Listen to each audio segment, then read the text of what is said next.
What's up, guys? Welcome to the Dusty Console channel. First and foremost, I just want to say thank you to anyone who's liked, commented, or subscribed recently. Your support is greatly appreciated. Today we're going to be talking about 3 questions that you need to be asking resellers online, like Facebook Marketplace, or in game stores in general, before spending your hard-earned money on these retro video games. The first question that you're going to want to ask when buying retro video games is, has the game been inspected recently? I think this is more important for games that are being bought on places like Facebook Marketplace versus in store, because when buying games on Facebook Marketplace, you're not going to have a return policy. You're going to buy the game from that individual, and you're probably not going to be able to get a hold of them again. You're probably not going to be able to see them again. So once you buy the game, that's pretty much it. Versus buying in store, they have like a 14, 30-day return policy if the game's bad.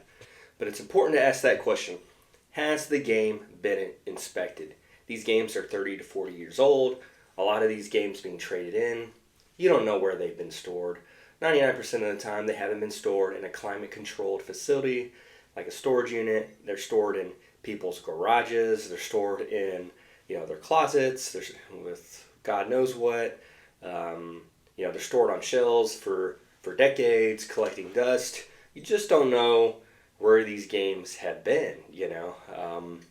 People wouldn't store $1,000 PC in the heat of the summer in their car, let alone you shouldn't be storing a game that's valued at like $300 or $400 in your garage. You might be asking yourself, Dusty, I don't really want to go through all that trouble of asking all these questions and stuff. Well, every single one of these games has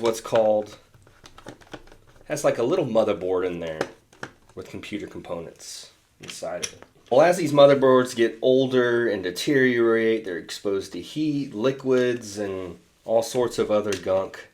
They can start to corrode and get really, really damaged. Now, this is what a healthy motherboard for a particular video game looks like. I don't even know if this is really considered a motherboard. It's more of like a chip per se, or more like a graphics card, right? But you have your battery here. We have our RAM over here, which stores the entire video game itself. You have all your transistors on there and a couple of other chips that I don't know. But anyways, this is what a healthy motherboard looks like for a Super Nintendo game. It has no corrosion at all whatsoever. It has a nice lithium-ion battery over there. I don't know if it's been changed out yet, but this is a healthy game. Anyway, this is what you want when purchasing one of these older games. This is going to last you a really long time with no issues. On the flip side, this is what you don't want your video game chip looking like. Believe it or not, this is a game collector's video game. He opened up his video game because he was having some connection issues, and this is how corroded it looks. There's corrosion all over the battery, all over all the chipsets, the transistors. Believe it or not, surprisingly, he said the game would still work every once in a while, but it seemed like it was on its way out, and he wasn't going to be he wasn't going to be able to play it for much longer. But he was asking people if he could somehow clean the game and restore it or something on Reddit. But yeah, there's no coming back from a chipset or a game that's this deteriorated. That's why you have to make sure that you're asking those questions and these games have been inspected, because you don't want to buy a game that looks like this. One thing that I just want to point out there that I think could be really helpful to any game collector or even just a casual gamer out there is this screwdriver set that I bought about a month ago. It's called a Juris. It's a 50-in-1 chrome vanadium precision screwdriver set. I think I got it for like $10 on Amazon. It's not very expensive, but it comes with all the tools that you need in order to work on your electronics and consoles.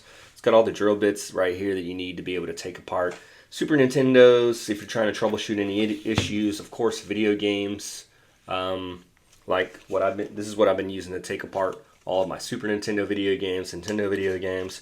It's just been a cool tool to have, and if you're going shopping for video games or, just meeting someone out in a parking lot, if you want to do a quick inspection of the game, you can just break this thing out and look at the game real quick to give you some peace of mind. So Could save you a lot of heartache, a lot of money, give you some peace of mind just for $10. So I would check that out. Amazon, Jurist.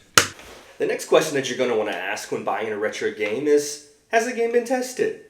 We all know that just because electrical components can look nice and healthy with zero corrosion doesn't mean that they're going to work as they're supposed to. People buy PS5s all the time, they buy brand new Nintendo Switch 2, and yet they still have problems when booting up, software issues, and don't work as they're supposed to. So it's important to ask if these games have been tested. Primarily, I think, and what I mean by tested, I don't mean just turned on. You need to make sure that these games have been played a little bit. The save function has been tested. Because as you saw previously on the inspection portion of this video, a lot of those games can have these little lithium-ion batteries. And we all know that batteries don't last forever. So you need to make sure that these batteries have been inspected. You know, the game's been tested. There's not any corrosion on the battery. I would ask them if the battery has been switched out. A lot of these companies and game stores, if they notice that the battery is bad, it's not saving on little Game Boys, Game Boy Advances, games like this, then they'll switch the battery out. But you want to make sure that these game stores aren't skipping out on the battery swap. You need to make sure that they're using a brand new lithium-ion battery. That's very important because alkaline batteries don't last as long as lithium-ion batteries. And if you're going to get as much life as you can out of this video game without the headache of you having to switch out this battery down the road, you need to make sure they're switching out the OEM parts per se and putting in a battery that the actual original game came with itself. Yeah, so make sure the game has been tested, make sure it's been played. It'll save you a lot of headache down the road. You know, and lastly, this might not be that big of a deal to you guys, but I would ask the game stores or the individual how they cleaned and maintained their games over the year. You know, for a couple decades and in the 90s, I'd say most of us were probably just blowing in our games, you know, in order to clean them well. That's actually one of the worst things that you can do to preserve your games long term because you get,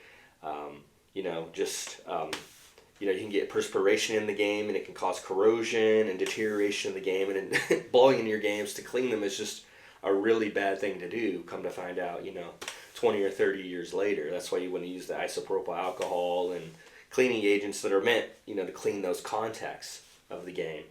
Another thing is I've been in some game stores that are just freaking, it's freaking disgusting, man. You look at their retro games, they're on just bookcases and they got dirt and what looks like, roach poop. Some of the games are yellowing, looks like they have dog urine all over them.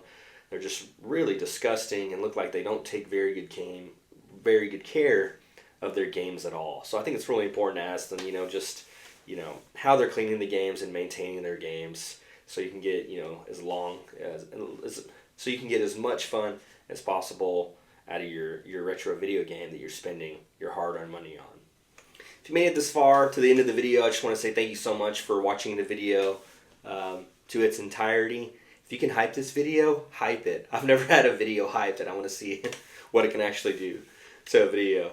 But anyways, yeah, I just wanted to give you guys these tips. I know how crazy the gaming industry is right now and how expensive games are becoming. And I think just asking, these 3 simple questions can save you guys a lot of heartache and headache down the road, especially if you buy a game that's, it's a game that you've been waiting years to buy, you've been searching for it forever because it's scarce, you end up buying it from someone online, you get home to play it, maybe it lasts for a week or 2 and then it just goes dead because it's just destroyed on the inside. I would hate that for you. Thank you so much for watching, guys. I appreciate you, I appreciate your support, and I will see you on the next one. Later.